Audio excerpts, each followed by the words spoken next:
வணக்கம். மதிமுகம் செய்திகள். இன்றைய முக்கிய நிகழ்வுகளை பார்ப்பதற்கு முன்பாக தலைப்புச் செய்திகளை பார்க்கலாம். தென் மாவட்டங்களில் ஏற்பட்டுள்ள மழை பாதிப்புகள் குறித்து செயல்பாட்டு மையத்தில் ஆய்வு மேற்கொண்டார் முதலமைச்சர் மு.க.ஸ்டாலின். 4 மாவட்ட ஆட்சியர்களுடன் மழை வெள்ள பாதிப்புகளை குறித்து காணொலி வாயிலாக ஆலோசனை. பெருவெள்ள பாதிப்புகளிலிருந்து தமிழகத்தின் தென் மாவட்டங்களை மீட்டெடுக்க உதவுங்கள். பிரதமர் மோடிக்கு வைகோ கடிதம். பாஜக அரசால் ஜனநாயகத்தின் கழுத்து நெரிக்கப்பட்டுள்ளது. 141 எம்பிக்கள் இடைநீக்கம் செய்யப்பட்டது குறித்து காங்கிரஸ் நாடாளுமன்ற கட்சித் தலைவர் சோனியா காந்தி விமர்சனம். கிறிஸ்துமஸ் பண்டிகை மற்றும் தொடர் விடுமுறையை முன்னிட்டு சிறப்பு பேருந்துகள் இயக்கப்படும். கூடுதலாக 640 பேருந்துகள் இயங்கும் என அரசு போக்குவரத்து கழகம் அறிவிப்பு. மதுரை அவனியாபுரம் ஜல்லிக்கட்டு போட்டியை சாதி மத பாகுபாடின்றி நடத்த வேண்டும். மதுரை கிளை உயர்நீதிமன்றம் உத்தரவு. தென் மாவட்டங்களில் ஏற்பட்டுள்ள மழை பாதிப்புகள் குறித்து சென்னை சேப்பாக்கத்தில் உள்ள மாநில அவசரகால செயல்பாட்டு மையத்தில் முதலமைச்சர் மு.க.ஸ்டாலின் நேரில் சென்று ஆய்வு மேற்கொண்டார். தென் மாவட்டங்களில் ஏற்பட்டுள்ள மழை பாதிப்புகள் தொடர்பாக சென்னை சேப்பாக்கம் எழிலகத்தில் உள்ள மாநில அவசரகால செயல்பாட்டு மையத்தில் மேற்கொள்ளப்பட்டு வரும் மீட்பு நடவடிக்கைகள் குறித்து முதலமைச்சர் மு.க.ஸ்டாலின் ஆய்வு மேற்கொண்டார். தலைமைச் செயலாளரிடம் வெள்ள நிவாரணம் மற்றும் மீட்பு பணிகள் நடைபெறுவது குறித்து கேட்டறிந்தார். நேற்று டெல்லியில் பிரதமர் நரேந்திர மோடியை சந்தித்து வெள்ள நிவாரண நிதியை உடனடியாக வழங்க கோரிக்கை வைத்த பின் சென்னை திரும்பியுள்ள முதலமைச்சர் மு.க.ஸ்டாலின் மாநில அவசர கட்டுப்பாட்டு மையத்தில் ஆய்வு மேற்கொண்டு தூத்துக்குடி மற்றும் திருநெல்வேலி மாவட்ட ஆட்சியர்கள் மற்றும் மீட்பு பணியில் ஈடுபட்டுள்ளவர்களிடம் காணொலி காட்சி வாயிலாக பணிகள் குறித்து விசாரித்தார். அதன் பின்னர் செய்தியாளர்களை சந்தித்து பேசிய தலைமைச் செயலாளர் சிவ்தாஸ் மீனா, 10 ஹெலிகாப்டர்கள் மீட்பு பணிகள், அதுபோல் பிற மாவட்டங்களிலிருந்து உணவு தயாரித்து 27 டன் உணவு வழங்கியுள்ளதாகவும் மேலும் மின்சாரம் வழங்க போர்க்கால அடிப்படையில் பணிகள் நடைபெற்று வருவதாகவும் தெரிவித்தார். தூத்துக்குடி மாநகராட்சியில் எட்டயபுரம் சாலையில் உள்ள ஒரு முகாமத்தில் உள்ள பயனாளிகள் அதாவது அங்கே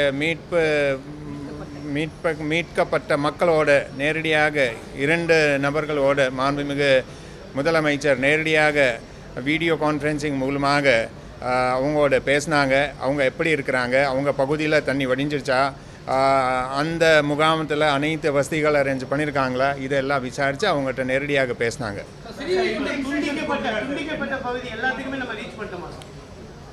ஆமாம், நேற்று நைட்டில் அந்த சிறுவைகுண்டம் பகுதியில் நம்ம ஆஃபிஷியல்ஸ் அங்கே ரீச் பண்ணிட்டாங்க. அங்கே உள்ள மக்கள் இது ஏற்கனவே ப்ரெசன்டேஷனில் நீங்களும் நேரடியாக பார்த்துருவீங்க. அங்கே மாவட்ட இவர் நம்ம சிஆர்ஏ அது நேரடியாக சொன்னார். அந்த பகுதியில் மக்களுக்கு அங்கே டவுன் பஞ்சாயத்து மூலமாக பஞ்சாயத்து யூனியன் மூலமாக அங்கே சாப்பாடு இதெல்லாம் ரெடி பண்ணி வச்சுருக்காங்க. மக்கள் அங்கே ரீச் பண்ணுறாங்க. ஒன்றும் இஷ்யூ இல்லை. மற்ற பவர் சப்ளை அதுக்கு இன்றைக்கு பொற்கால அடிப்படையில் பணி நடக்குது. பெருவெள்ள பாதிப்புகளில் இருந்து தமிழகத்தின் தென் மாவட்டங்களை மீட்டெடுக்க உதவ வேண்டும் என பிரதமர் நரேந்திர மோடிக்கு மாநிலங்களவை உறுப்பினரும் மதிமுக பொதுச் செயலாளருமான வைகோ கடிதம் எழுதியுள்ளார். பெருவெள்ள பாதிப்புகளில் இருந்து தமிழகத்தின் தென் மாவட்டங்களை மீட்டெடுக்க உதவ வேண்டும் என்று மதிமுக பொதுச் செயலாளர் வைகோ பிரதமர் நரேந்திர மோடி மற்றும் உள்துறை அமைச்சர் அமித்ஷா அவர்களுக்கு கடிதம் எழுதியுள்ளார். அந்த கடிதத்தில் தமிழகத்தின் தென் மாவட்டங்களான தூத்துக்குடி, திருநெல்வேலி, தென்காசி, கன்னியாகுமரி ஆகியவற்றில் கடந்த 2 நாட்களில் வரலாறு காணாத மழை மற்றும் வெள்ளத்தால் மக்களின் இயல்பு வாழ்க்கை முடங்கியுள்ளதையும் பாதிக்கப்பட்ட மக்களுக்கு போதிய நிவாரணம் மற்றும் நிதியுதவி வழங்க வேண்டும் என்பதற்காகவும் இந்த கடிதத்தை எழுதுவதாக குறிப்பிட்டுள்ளார். வெள்ளம் சூழ்ந்த பகுதிகளில் இருந்து மக்களை வெளியேற்ற பாதுகாப்பு படைகளின் உதவியுடன் பெரிய அளவில் மீட்பு மற்றும் நிவாரண பணியை மாநில அரசு தொடங்கியுள்ளதாகவும் வைகோ தெரிவித்துள்ளார். ஆயிரக்கணக்கான ஏக்கர் பயிர்கள் வெள்ளத்தில் மூழ்கியதால் அவை பெருமளவில் சேதமடைந்துள்ளதாகவும் மக்காச்சோளம், உளுந்து உள்ளிட்ட பயிர்கள் முற்றிலும் சேதமடைந்துள்ளதாகவும் வைகோ தெரிவித்துள்ளார். வெள்ளம் காரணமாக விவசாயிகள் விளைவித்த காய்கறிகள் மற்றும் பழங்களை சந்தைப்படுத்த முடியாமல் விளைபொருட்கள் அழிந்துவிட்டதாக தெரிவித்துள்ள வைகோ, மீனவர்கள் கடலுக்கு செல்ல வேண்டாம் என அறிவுறுத்தப்பட்டுள்ளதால் வாழ்வாதாரத்தை இழந்து தவிப்பதாக வேதனை தெரிவித்துள்ளார். பல மதகுகள் மற்றும் குளங்கள் உடைந்து கிராமப்புற சாலைகள் நெடுஞ்சாலைகளை வெள்ளம் சூழ்ந்துள்ளதால் ரயில் மற்றும் பேருந்து சேவைகள் நிறுத்தப்பட்டு அனைத்து இடங்களிலும் பெருமளவில் சேதங்கள் ஏற்பட்டுள்ளதாக வைகோ தெரிவித்துள்ளார். மேலும் நகர்ப்புறங்களில் உள்ள மக்களின் வாழ்விடங்கள் முழுமையாகவும் சில இடங்களில் பகுதியளவும் சேதமடைந்துள்ளதாகவும் கிராமங்களில் உள்ள மண் சுவர் குடிசைகள் முற்றிலும் சேதமடைந்துள்ளதை வைகோ வேதனையுடன் சுட்டிக்காட்டியுள்ளார். எனவே தயவு செய்து மீட்பு மற்றும் நிவாரணப் பொருட்களை விரைந்து வழங்கவும், சேதங்களை மதிப்பீடு செய்ய ஆய்வுக்குழுவை அனுப்பவும், பாதிக்கப்பட்டவர்களின் மறுவாழ்வுக்காக தமிழக அரசுக்கு போதிய நிதி மற்றும் நிவாரணங்களை வழங்கவும், விவசாயிகளுக்கு இழப்பீடு வழங்கி விரைவில் இயல்பு நிலையை மீட்டெடுக்க வேண்டும் என பிரதமருக்கு வைகோ எழுதியுள்ள கடிதத்தில் கேட்டுக்கொண்டார். இதனிடையே பெரும் மழையால் பாதிக்கப்பட்டுள்ள தென் மாவட்டங்களுக்கு முழுமையான நிவாரணம் வழங்கிட ஒன்றிய அரசு முன்வர வேண்டும் என மதிமுக முதன்மை செயலாளர் துரை வைகோ வலியுறுத்தியுள்ளார். 141 எம்பிக்கள் இடைநீக்கம் செய்யப்பட்டது குறித்து விமர்சித்துள்ள காங்கிரஸ் நாடாளுமன்ற கட்சித் தலைவர் சோனியா காந்தி, பாஜக அரசால் ஜனநாயகத்தின் குரல்வலை நெரிக்கப்பட்டு விட்டதாக சாடியுள்ளார். நாடாளுமன்றத்தில் கடந்த வாரம் நிகழ்ந்த பாதுகாப்பு அத்துமீறல் தொடர்பாக இந்திய உள்துறை அமைச்சர் நாடாளுமன்றத்தில் விரிவான விளக்கம் அளிக்க வேண்டும் என எதிர்க்கட்சிகள் தொடர்ச்சியாக வலியுறுத்தி வருகின்றன. எதிர்க்கட்சியினர் முழக்கங்களை எழுப்பியும் பதாகைகளை ஏந்தியும் கோரிக்கைகளை வலியுறுத்தி வருகின்றனர். இந்த கூட்டத்தொடரில் இடைநீக்கம் செய்யப்பட்ட எம்பிக்களின் எண்ணிக்கை 141 உயர்ந்துள்ளது. இந்நிலையில் நாடாளுமன்ற வளாகத்தில் நடைபெற்ற காங்கிரஸ் நாடாளுமன்ற கட்சி கூட்டத்தில் பேசிய தலைவர் சோனியா காந்தி, நியாயமான கோரிக்கைகளை எழுப்பியதற்காக எப்போதும் இல்லாத வகையில் எம்பிக்கள் இடைநீக்கம் செய்யப்பட்டுள்ளனர். இதனைத் தொடர்ந்து 141 எதிர்க்கட்சி எம்பிக்கள் இடைநீக்கம் செய்யப்பட்டதற்கு எதிர்ப்பு தெரிவித்து காங்கிரஸ் நாடாளுமன்ற கட்சி தலைவர் சோனியா காந்தி, அக்கட்சியின் தலைவர் மல்லிகார்ஜுன கார்கே, காங்கிரஸ் எம்பி ராகுல் காந்தி ஆகியோர் நாடாளுமன்ற வளாகத்தில் உள்ள காந்தி சிலை முன்பு போராட்டத்தில் ஈடுபட்டனர். கிறிஸ்துமஸ் பண்டிகையை முன்னிட்டு பயணிகள் வசதிக்காக 640 சிறப்பு பேருந்துகள் இயக்கப்படும் என அரசு போக்குவரத்து கழகம் அறிவித்துள்ளது.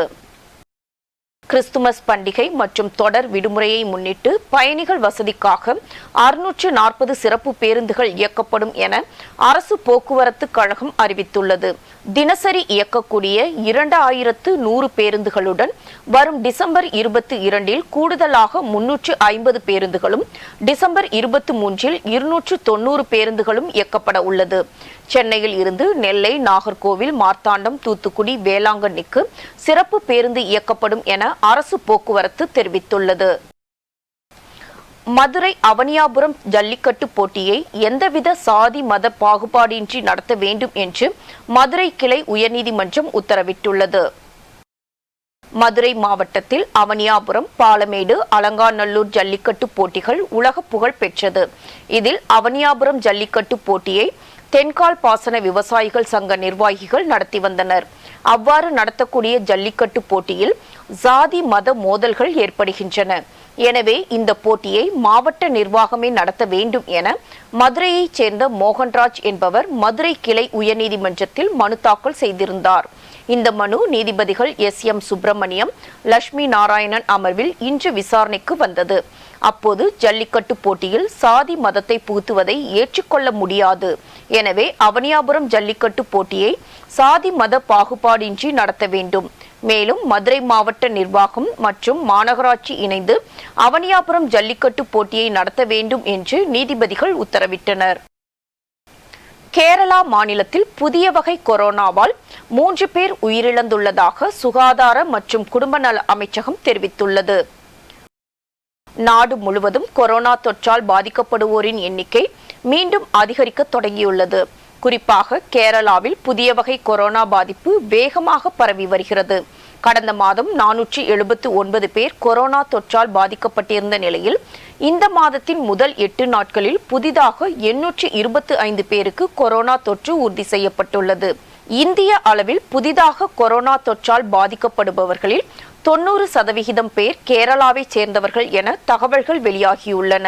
தொற்று பரவலை கட்டுப்படுத்த அரசு பல்வேறு நடவடிக்கைகளை எடுத்து வருகிறது. இந்நிலையில் கேரளாவில் நேற்று ஒரே நாளில் 292 பேருக்கு கொரோனா தொற்று உறுதி செய்யப்பட்டுள்ளது. மேலும் அம்மாநிலத்தில் நேற்று ஒரே நாளில் கொரோனா தொற்றால் 3 பேர் உயிரிழந்துள்ளனர். கேரளா மாநிலத்தில் இதுவரை கொரோனாவால் பாதிக்கப்பட்டவர்களின் எண்ணிக்கை 2041 உயர்ந்துள்ளது என சுகாதார மற்றும் குடும்ப நல அமைச்சகம் தெரிவித்துள்ளது. மழையால் பாதிக்கப்பட்ட 4 மாவட்ட பள்ளிகளில் பாதுகாப்பான சூழல் திரும்பிய பிறகு மாணவர்கள் அரையாண்டு தேர்வு எழுத அனுமதிக்கப்படுவார்கள் என அமைச்சர் அன்பில் மகேஷ் கூறியுள்ளார். சென்னை கோட்டூர்புரத்தில் உள்ள அண்ணா நூற்றாண்டு நூலகத்தில் பள்ளி கல்வித்துறை சார்பில் தமிழ்நாடு மாநில பெற்றோர் ஆசிரியர் கழகத்தின் மூலம் தயாரிக்கப்பட்ட வினா விடை புத்தகத்தினை பள்ளி கல்வித்துறை அமைச்சர் அன்பில் மகேஷ் பொய்யாமொழி வெளியிட்டார். அதனைத் தொடர்ந்து செய்தியாளர்களை சந்தித்து பேசிய அவர், மாணவர்களுக்கு சுலபமாக 14 நாட்களுக்குள் சான்றிதழ்கள் கிடைக்க இந்த இணையவழி சேவையானது தொடங்கப்பட்டுள்ளதாக கூறினார். பள்ளி கல்வித்துறை இணை இயக்குநர்களின் உதவியோடு அனைத்து மாவட்டங்களிலும் இந்த புத்தகங்கள் விநியோகம் செய்யப்பட முயற்சிகள் மேற்கொள்ளப்பட்டுள்ளதாக அவர் தெரிவித்தார். மேலும் மழையால் பாதிக்கப்பட்ட 4 மாவட்ட பள்ளிகளில் பாதுகாப்பான சூழல் திரும்பிய பிறகு மாணவர்கள் அரையாண்டு தேர்வு எழுத அனுமதிக்கப்படுவார்கள் என கூறிய அமைச்சர், பொதுத் தேர்வு பாடத்திட்டங்கள் நிறைவு பெறாமல் இருந்தால் சனிக்கிழமைகளிலும் பள்ளிகள் நடத்தப்படும் என்று தெரிவித்தார். உண்மைதான், ஒரு வரலாறு காணாத மழை, ஏறத்தாழ 200 ஆண்டுகளுக்கு பிறகு வருகின்ற மழை. யாராச்சும் ஒரு 100 வயசுக்கு உள்ளே வாழ்ந்தவங்க யாராச்சும் இருந்தால் கூட நம்மள்கிட்ட சொல்கிறது தான், நாங்கள் சின்ன வயசாக இருந்தபோது இப்படிப்பட்ட மழை வந்துச்சுன்னு சொல்லி நம்ம கேள்விப்பட்டிருக்கோம். இது 200 வருஷத்துக்கு மேலேங்கும்போது என்ன நடந்துச்சு, 200 வருஷத்துக்கு முன்னாடி அதை எப்படி புரட்டி போட்டுக்குன்னு பார்க்கும்போது எல்லா விதத்திலும் எல்லாருமே பாதிக்கப்பட்டிருக்கிறார்கள். ஏற்கனவே நம்முடைய காஞ்சிபுரம், திருவள்ளூர், செங்கல்பட்டு இந்த பகுதியை சார்ந்திருக்கின்ற சென்னையெல்லாம் பாதிக்கப்பட்ட போது உடனடியாக, ஏன்னா அப்போ தேர்வு நடைபெற்று கொண்ட நேரம் அதையும் நாங்கள் நிறுத்தி முதல்ல அந்த பிள்ளைங்களுக்கு நம்முடைய மாண்பு தமிழ்நாட்டு முதலமைச்சர் அவர்களுடைய ஆணைப்படி அந்த புத்தகத்தை வழங்கிவிட்டு தான் அந்த தேர்வு நடத்தினோம். அமலாக்கத்துறை அதிகாரி அங்கித் திவாரியின் ஜாமீன் மனுவை உயர்நீதிமன்ற மதுரை கிளை தள்ளுபடி செய்து உத்தரவிட்டுள்ளது. அமலாக்கத்துறை அதிகாரி அங்கித் திவாரி திண்டுக்கலை சேர்ந்த அரசு மருத்துவர் ஒருவரிடம் ரூபாய் 20 லட்சம் லஞ்சம் பெற்றதாக தமிழ்நாடு லஞ்ச ஒழிப்புத்துறை போலீசார் அவரை கைது செய்து சிறையில் அடைத்தனர். இந்த வழக்கில் கைதான அவர் ஜாமீன் கோரி திண்டுக்கல் முதன்மை நீதிமன்றத்தில் மனு தாக்கல் செய்தார். அந்த மனு ஏற்கனவே தள்ளுபடி செய்யப்பட்ட நிலையில் மீண்டும் ஜாமீன் கோரி உயர்நீதிமன்ற மதுரை கிளையில் அங்கித் திவாரி மனு தாக்கல் செய்தார். இந்த மனு நீதிபதி சிவஞானம் முன்பு நேற்று விசாரணைக்கு வந்தது. தமிழக அரசின் தலைமை குற்றவியல் வழக்கறிஞர் அசன் முகமது ஜின்னா வாதிடுகையில், அங்கித் திவாரி மடிக்கணினியில் இருந்து முக்கியமான ஆவணம் சிக்கியுள்ளது. அதில் தமிழகத்தில் லஞ்ச வழக்குகளில் சிக்கியுள்ள 75 பேரை பெயருடன் பட்டியலிட்டுள்ளார். இது குறித்து விசாரணை மேற்கொள்ள வேண்டியுள்ளது. இவருக்கு ஜாமீன் வழங்கக்கூடாது என்று கடும் எதிர்ப்பை தெரிவித்திருந்தார். இந்நிலையில் இதை பதிவு செய்து கொண்ட நீதிபதி சிவஞானம் அமலாக்கத்துறை அதிகாரி அங்கித் திவாரியின் ஜாமீன் மனுவை நிராகரித்து மனுவை தள்ளுபடி செய்து உத்தரவு பிறப்பித்துள்ளார். மயிலாடுதுறையில் சுத்திகரிக்கப்பட்ட குடிநீர் கேனில் உயிருடன் தவளை இருந்ததை கண்டு அப்பகுதி மக்கள் அதிர்ச்சி அடைந்தனர்.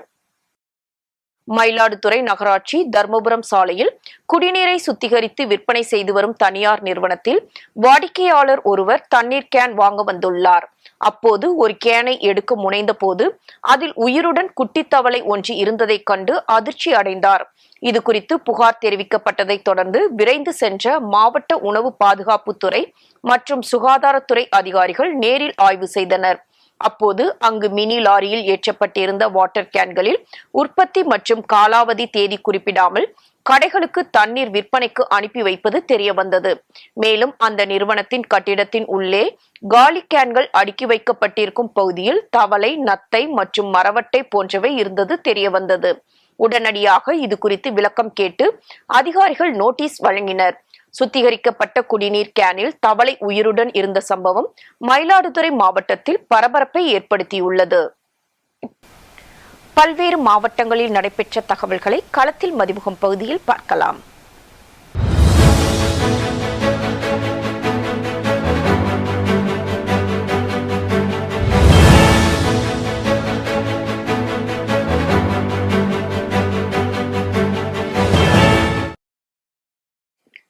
தூத்துக்குடி மாவட்டத்தில் கனமழையால் பாதிக்கப்பட்ட பகுதிகளில் அதிமுக பொதுச் செயலாளரும் முன்னாள் முதலமைச்சருமான எடப்பாடி பழனிசாமி பார்வையிட்டார்.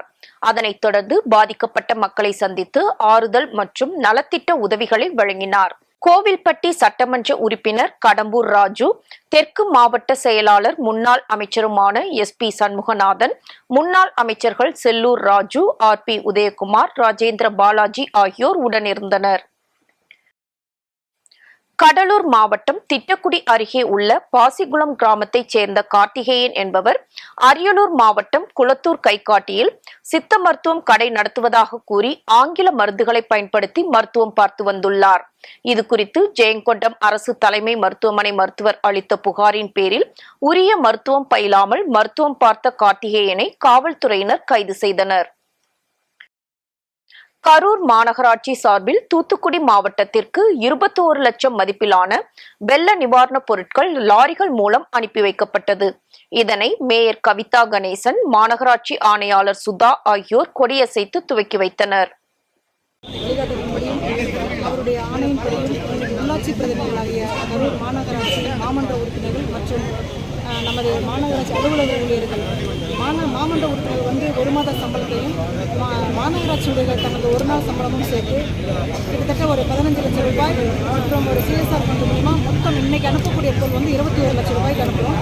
அதில் 10,000 பெட்ஷீட்டு, 10,000 துண்டு, 2,500 சப்பாத்தி மற்றும் 10,000 water bottle, 15,000 biscuit packet, IMA association மூலமாக ஒரு 1000 நாப்கின்னு, 2000 பாய், இந்த மாதிரி மக்களுக்கு இப்போ வந்து மழை வெள்ளத்தால் பாதிக்கப்பட்டிருக்கக்கூடிய தூத்துக்குடி மற்றும் நெல்லை மாவட்டங்கள் ரொம்ப அதிகமாக பாதிச்சிருக்கிறாங்க. அதனால் இன்றைக்கி வந்து நம்ம இந்த நிவாரணப் பொருட்களாக வழங்குகிறோம். இன்னும் வந்து நம்ம கரூர் மாநகராட்சி மக்கள் வந்து தங்கள் வந்து அந்த 2 பாதிக்கப்பட்ட வெள்ளத்தால் பாதிக்கப்பட்ட மக்களுக்கு நீங்கள் பொருள் வழங்கணும்னு நினச்சிங்கன்னா நீங்கள் கரூர் மாநகராட்சி அலுவலகத்தில் ஒப்படைங்க. நாங்கள் அந்த பொருட்களை வந்து எந்த இடத்துல தேவையோ அங்கே வந்து நாங்கள் பத்திரமா கொண்டு வந்து ஒப்படைச்சிக்குவோம். திருப்பத்தூர் மாவட்டம் நாற்றம்பள்ளி அடுத்த ஜங்கலாபுரம் பகுதியில் சுமார் 2 கிலோமீட்டர் அளவில் உள்ள சாலை பெயர்ந்து குண்டும் குழியுமாக காணப்படுகிறது. மேலும் அப்பகுதியில் குடிநீர் உள்ளிட்ட அடிப்படை வசதிகள் எதுவும் இல்லை.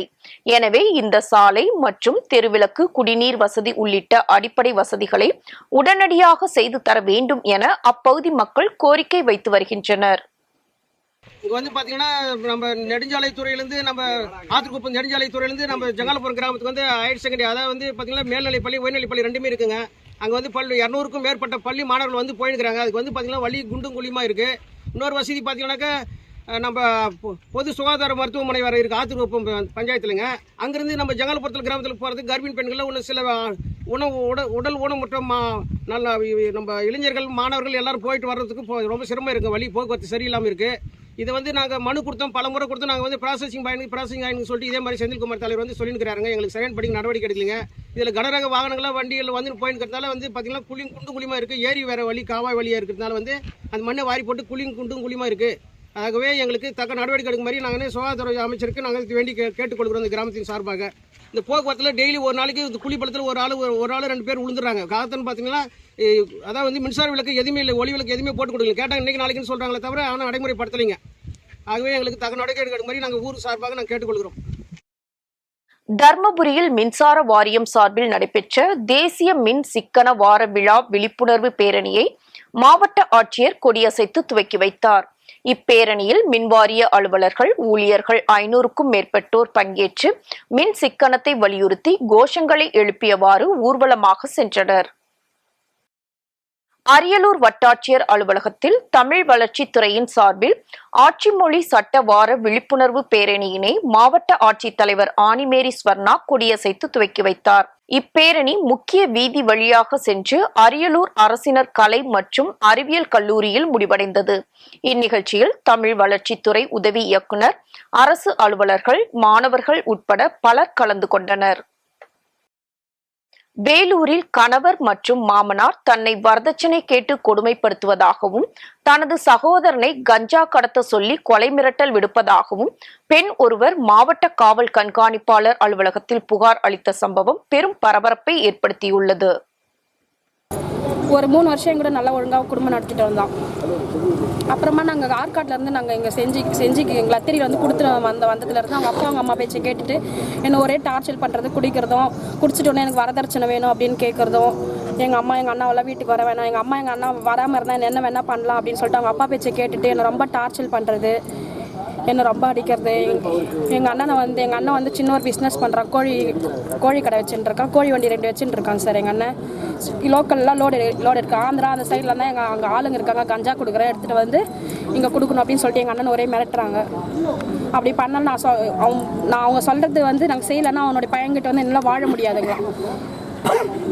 நான் சொன்ன செஞ்சேன் உன் தங்கச்சி வந்து என் வீட்டில் ராணி மாதிரி இருப்பா, அப்படி இல்லைன்னா உன் தங்கச்சியும் பசங்களையும் வந்து வாழ முடியாது எங்கள் வீட்டில் அப்படின்றாங்க. ஒரே குறை மேரேஜ் விடுறாங்க, வேறு மேரேஜ் பண்ணி வைக்கிறாங்களாம். திருப்பூர் மாவட்டம் அவிநாசியில் 191.12 லட்சம் மதிப்பீட்டில் கட்டப்பட்ட புதிய கட்டிடங்களை செய்தித்துறை அமைச்சர் சாமிநாதன் திறந்து வைத்தார். தொடர்ந்து நிகழ்ச்சியில் மகளிர் சுய உதவிக்குழு பயனாளிகளுக்கு காசோலை வழங்கினார். திறப்பு விழா நிகழ்ச்சியில் அரசு அதிகாரிகள், ஊராட்சி மன்ற தலைவர்கள், உறுப்பினர்கள் மற்றும் ஒன்றிய நகர திமுக நிர்வாகிகள், பொதுமக்கள் என திரளானோர் கலந்து கொண்டனர். திருவள்ளூர் மாவட்டம் பழவேற்காடு மீனவர் குப்பம் பகுதிகளான அரங்கம் குப்பம், வைரவன் குப்பம், கோரை குப்பம், கருங்காலி, பள்ளப்பாடு ஆகிய பகுதிகளில் உள்ள கடலோர பகுதியில் எண்ணெய் கழிவு தென்படுவதாக மீனவ பிரதிநிதிகள் அளித்த மனுவின் பேரில் திருவள்ளூர் மாவட்ட ஆட்சியர் பிரபு சங்கர், பொன்னேரி சட்டமன்ற உறுப்பினர் துரை சந்திரசேகர் மற்றும் மாசு கட்டுப்பாட்டு வாரிய பொறியாளர்கள், வருவாய்த்துறை, மீன்வளத்துறை அலுவலர்களுடன் நேரடியாக சென்று கள ஆய்வு மேற்கொண்டனர். வேலூர் மாவட்டம் சாய்நாதபுரம் பகுதியை சேர்ந்த கோபால் என்பவர் பொதுமக்களிடம் சீட்டு நடத்துவதாக கூறி 10 லட்சம் வரை வசூல் செய்துவிட்டு தலைமறைவாகிவிட்டார். இதனால் பாதிக்கப்பட்ட மக்கள் மாவட்ட காவல் கண்காணிப்பாளர் அலுவலகத்திற்கு சென்று கோபாலை கைது செய்து தங்களின் பணத்தை பெற்று தருமாறு புகார் அளித்தனர். இதனால் அந்த பகுதியில் பரபரப்பு ஏற்பட்டது. நாங்கள் கோபால் என்றவர்கிட்ட சீட்டு கட்டணும். எல்லாரும் 10 லட்சம் 5 லட்சம் இது மாதிரி தனிப்பட்ட முறையில் எல்லாரும் இஷ்டத்துக்கு கட்டியிருக்கோம். மொத்தம் பார்த்தீங்கன்னா ஒரு 8 கோடி ரூபாய்க்கு எங்களுக்கு பணம் தர வேண்டி இருக்கு. அந்த எல்லாரும் சேர்த்து கம்ப்ளைண்ட் கொடுத்துதான் நாங்கள் இப்போ எஸ்பி ஆஃபீஸ் வந்திருக்கோம். எஸ்பி ஆஃபீஸ் கம்ப்ளைண்ட் கொடுத்துருக்கோம். மேற்கொண்டு ஏற்கனவே நாங்கள் 2 மாதத்துக்கு முன்னாடியே கம்ப்ளைண்ட் கொடுத்துட்டோம். அதை பற்றி தகவல் எதுவுமே இல்லை எங்களுக்கு. அதெல்லாம் தெரியும். வருத்தத்தோட இந்த முறை கொஞ்சம் ஐயா கிட்ட ரெக்வஸ்ட்டாக ரொம்ப தாழ்மையாக கேட்டு இந்த முறையும் திரும்ப பார்த்து கொடுத்துருக்கோம். அவர் சீக்கிரமா எஃப்ஐஆர் போடுறேன்னு சொல்லியிருக்காரு. கோபால்ன்றவர் எங்க இருக்கிறார்? கோபால் என்று தலைமறைவா இருக்காரு. சென்னையில் இருக்கிறார். கட்டாயம் தலைமறைவா இருக்காரு. எல்லாம் மொத்தமா ஒரு 8 கோடி ரூபாய் போட்டாரு. மகன் இவர் 3 பேரும் சென்னையில் தலைமறைவாக உள்ளார். தூத்துக்குடி, திருநெல்வேலி, தென்காசி மற்றும் கன்னியாகுமரி மாவட்டங்களில் பேரிடர் வெள்ளத்தால் பாதிக்கப்பட்ட மக்களுக்கு தேவையான உணவுப் பொருட்கள், மளிகை பொருட்கள் உள்ளிட்ட அத்தியாவசிய நிவாரணப் பொருட்களை சென்னை பெருநகர மாநகராட்சியிடம் பீனிக்ஸ் மார்க்கெட் சிட்டி வழங்கியது. இந்நிகழ்ச்சியில் பேசிய சென்னை பீனிக்ஸ் மார்க்கெட் சிட்டியின் இயக்குனர் சபரி நாயர், மழை வெள்ளத்தால் பாதிக்கப்பட்ட அப்பகுதி மக்களின் நிலையை உணர்ந்து சரியான நேரத்தில் மற்றும் பயனுள்ள உதவிகளை வழங்குவதில் இன்றியமையாத இந்த நிவாரண நடவடிக்கைகளுக்கு மற்றவர்களும் பங்களிக்குமாறு வேண்டுகோள் விடுப்பதாக தெரிவித்தார். இன்றைய தங்கம், வெள்ளி விலை வழங்குவோர் அட்டிகா கோல்ட் கம்பெனி. சென்னையில் 22 கேரட் ஆபரண தங்கத்தின் விலை கிராமுக்கு 40 ரூபாய் உயர்ந்து 5835 ரூபாய்க்கு விற்பனை செய்யப்படுகிறது. மேலும் 1 சவரன் ஆபரண தங்கத்தின் விலை 320 ரூபாய் உயர்ந்து 46,680 ரூபாய்க்கு விற்பனை செய்யப்படுகிறது. அதேபோல் வெள்ளியின் விலை கிராமுக்கு 70 காசுகள் உயர்ந்து 1 கிராம் வெள்ளி 80 ரூபாய் 20 காசுகளுக்கும் 1 கிலோ வெள்ளி 80,200 ரூபாய்க்கும் விற்பனை செய்யப்படுகிறது. வடக்கு காசா பகுதியில் இஸ்ரேல் நடத்திய வான்வழி தாக்குதலில் 28 பேர் உயிரிழந்தனர். இஸ்ரேல் ஹமாஸ் போர் 100 நாட்களை கடந்து நீண்டு வருகிறது. தெற்கு காசாவை முற்றுகையிட்டு தரை மற்றும் வான் வழியாக சரமாரியாக இஸ்ரேல் தாக்குதல் நடத்தி வருகிறது. இதன்படி மருத்துவமனைகள், சுரங்கப்பாதைகள் மற்றும் வீடுகளை குறிவைத்து இஸ்ரேல் காசா பகுதியின் பல்வேறு பகுதிகளில் தொடர்ந்து தாக்குதல் நடத்தி வருகிறது. இதனால் இஸ்ரேல் மீது போர் நிறுத்தத்திற்கான சர்வதேச அழுத்தம் அதிகரித்துள்ளது. இந்த நிலையில் தெற்கு காசாவின் ரபா நகரில் உள்ள ஜபாலியா அகதிகள் முகாமில் இஸ்ரேல் போர் விமானங்கள் குண்டுமழை பொழிந்தன. இதில் பல குடியிருப்பு கட்டிடங்கள் தரைமட்டமாகின. இதில் இடிபாடுகளில் சிக்கி பெண்கள், சிறுவர்கள் உட்பட 28 பேர் உயிரிழந்தனர். மேலும் பலர் படுகாயம் அடைந்துள்ளனர். மீண்டும் தலைப்புச் செய்திகள். தென் மாவட்டங்களில் ஏற்பட்டுள்ள மழை பாதிப்புகள் குறித்து செயல்பாட்டு மையத்தில் ஆய்வு மேற்கொண்டார் முதலமைச்சர் மு.க. ஸ்டாலின். 4 மாவட்ட ஆட்சியர்களுடன் மழை வெள்ள பாதிப்புகளை குறித்து காணொலி வாயிலாக ஆலோசனை. பெருவெள்ள பாதிப்புகளிலிருந்து தமிழகத்தின் தென் மாவட்டங்களை மீட்டெடுக்க உதவுங்கள். பிரதமர் மோடிக்கு வைகோ கடிதம். பாஜக அரசால் ஜனநாயகத்தின் கழுத்து நெரிக்கப்பட்டுள்ளது. 141 எம்பிக்கள் இடைநீக்கம் செய்யப்பட்டது குறித்து காங்கிரஸ் நாடாளுமன்ற கட்சி தலைவர் சோனியா காந்தி விமர்சனம். கிறிஸ்துமஸ் பண்டிகை மற்றும் தொடர் விடுமுறையை முன்னிட்டு சிறப்பு பேருந்துகள் இயக்கப்படும். கூடுதலாக 640 பேருந்துகள் இயங்கும் என அரசு போக்குவரத்து கழகம் அறிவிப்பு. மதுரை அவனியாபுரம் ஜல்லிக்கட்டு போட்டியை சாதி மத பாகுபாடின்றி நடத்த வேண்டும். மதுரை கிளை உயர்நீதிமன்றம் உத்தரவு. இத்துடன் செய்திகள் நிறைவடைந்தன. மீண்டும் செய்திகள் காலை 8 மணிக்கு. மேலும் செய்திகளை தெரிந்து கொள்ள மதிமுகம் பிரைம் யூடியூப் தளத்தில் இணைந்திருங்கள்.